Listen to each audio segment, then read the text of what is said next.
A new documentary on the history of radio, titled Radio Wars, explores the media power struggle in the radio music industry and its evolution from the very beginning. For nearly 100 years, America has had a love affair with radio, but there has been an unseen war going on since its inception. Director Sandra Mohr says what surprised her the most during the making of the film was how controversial this medium that we are so used to having has been and continues to be. I was absolutely shocked by the amount of drama that goes on behind the scenes of this very, what seems to be easygoing, vanilla-flavored medium. Most of us have about 4 radios in our life, but we take it for granted that we are constantly listening to the radio in our offices, in our cars, next to our alarm clock. The movie also focuses on the secret story of the battles for radio dominance between Sirius and XM satellite radio, and their mutual fight for survival against the FCC and the National Association of Broadcasters. Mohr says through her research, she discovered that the battle between Sirius and XM was not the first radio war.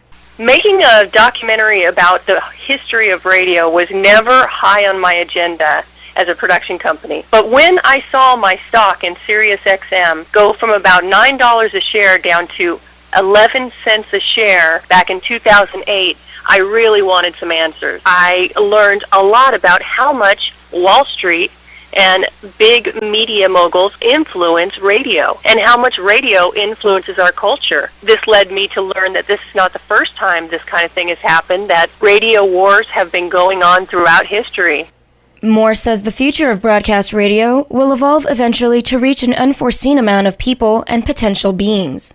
The future of broadcast radio over the next 10 years, in my mind, will really be similar to the birth of the universe.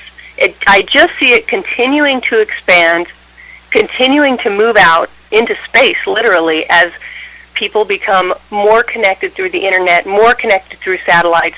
And even in the future, many people believe we will have what they call nanosatellites, which are our own miniature satellites that carry our information in space, along with whatever broadcasts we want to send out to the world. She says we are creating the nervous system of humanity through radio, and in 10 years, we will be a shared consciousness, all with our own independent thinking, but connect in a way through radio that will be like no other connection in the past. Mohr says local radio is needed now more than ever. While radio is becoming bigger and bigger, it's also becoming smaller and smaller. Radio is reaching a bigger audience than ever. The little guy that is in his office with his computer can now have a radio broadcast via the internet.